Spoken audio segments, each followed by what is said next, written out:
adoración, entonces estamos diciendo que los demás hermanos de la iglesia no son adoradores. Cuando nosotros como líderes de alguna actividad decimos fulano adorador, ¿qué son los evangelistas? ¿Qué son los profetas? ¿Qué son los pastores? ¿Qué son los maestros? Y es tiempo de que la iglesia, por eso digo que el avivamiento viene cuando la palabra de Dios es predicada correctamente. Cuando la iglesia no solamente escucha la palabra, sino que está en la disposición de recibir la enseñanza. Porque por mucho tiempo hemos sido rebeldes a la palabra y hemos querido contradecir aún el mismo texto sagrado. Pero cuando leemos la Biblia nos damos cuenta de que la adoración y la alabanza no tienen, van de la mano, pero no es lo mismo. Porque yo me he dado cuenta que tú puedes alabar a Dios y no ser un adorador. Ahora es imposible que un adorador no alabe a Dios. Pero uno que le alaba puede que no sea un adorador de Dios. Y más adelante usted se va a dar cuenta por qué. Entonces el Señor creo que para este tiempo está trayendo este tipo de temas. Porque en las redes sociales se está hablando muchas cosas. Muchos maestros que no saben de dónde vinieron, leyeron dos libros y comienzan a enseñar. Y los cristianos se están nutriendo con eso. Pero yo vengo para decirle en esta noche que alabanza y adoración no es lo mismo. Que el que canta no es un adorador. En el Antiguo Testamento se le llamaba cantor. En el Antiguo Testamento se le llamaba salmista. En el Nuevo Testamento se le puede llamar cantante. Cantante. Luego verán por qué. Yo sé que todo el que está aquí sabe que la palabra verdadero tiene que ver con algo que es real, algo que es fiel, algo que es firme, algo que es constante. Y sé que en el verso que leímos, el tema de verdaderos adoradores no trae ningún tipo de confusión en cuanto a la palabra verdadero. Porque usted sabe que Jesús está hablando de alguien genuino, del que es. Jesús señaló y dijo, él es cuál, él es verdadero o falso. Verdadero él se llama cuál. Jesús está señalando a alguien. Pero el problema es que nosotros no entendimos la otra parte del mensaje, adoradores. Y podemos comenzar simplemente con el texto antes de entrar a la definición de hebreo, de griego, de arameo.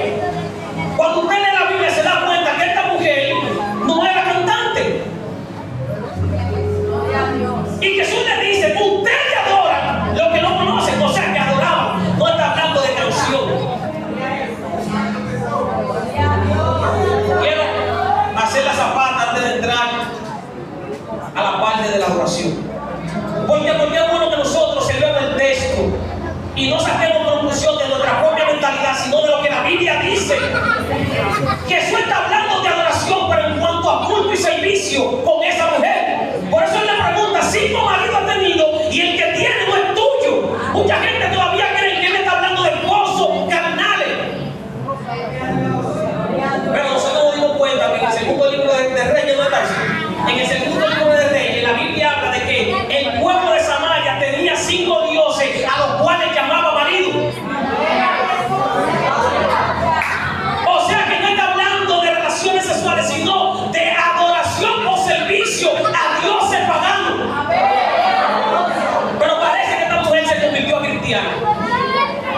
Por eso Jesús le dice, 5 maridos has tenido, te convertiste ahora, pero el que tiene no es tuyo. ¿Por qué Jesús dice que el Dios que ella adoraba no era de ella?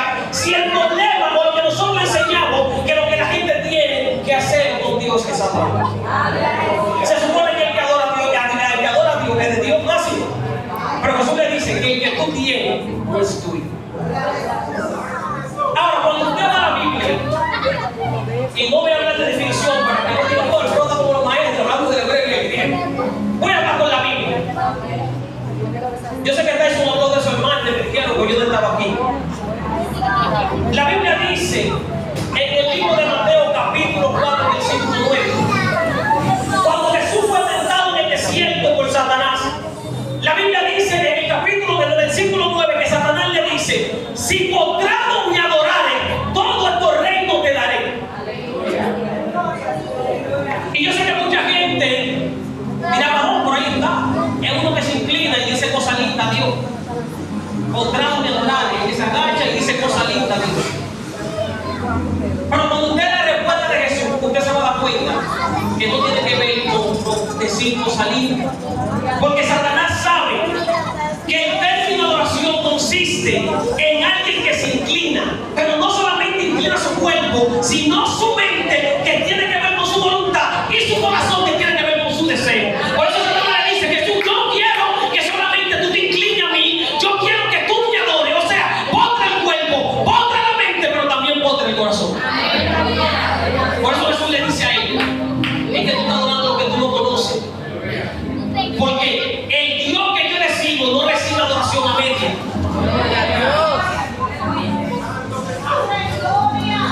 Y Satanás le dice: Jesús, si postrado me adorares, todos los reinos que tengo te daré, porque a mí me lo entregaron. Pero en el verso 10 Jesús le dice: al Señor tu Dios adorará y solamente a Él servirá. Ahora, ustedes no se preguntan por qué Jesús no le dijo: al Señor tu Dios te postrará y solamente a Él adorará. Lo que pasa es que Jesús sabía lo que el diablo le estaba diciendo, y Jesús le dijo: mira, diablo, aunque tú me des lo que me des, yo no voy a estar debajo de ti. Por eso el apóstol dice, Juan, en ese mismo capítulo, para que vean que estoy hablando de lo que dice la Biblia, en el capítulo 5, verso 19 dice: sabemos que somos de Dios, pero el mundo entero está bajo el maligno, porque adoración es estar debajo de. Gloria a Dios. Pero no agachado, no inclinado solamente. Luego usted trae su cuerpo y su mente está en la olla de habichuela que tiene calentando en su casa, Israel. No se puede adorar a Dios con una mente dual. Por eso el texto dice: si postrado me adorares.